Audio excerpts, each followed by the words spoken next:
Add a straw, and that's a Chapman's Salty Caramel Crunch Milkshake. Happy Milkshake Monday. Let's chop up some salty pretzels.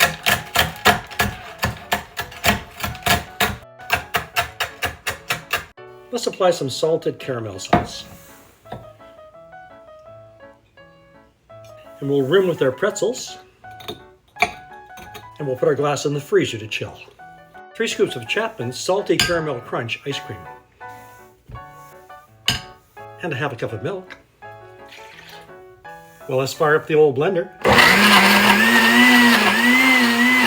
So we'll drizzle some salty caramel inside the glass. We'll add our milkshake.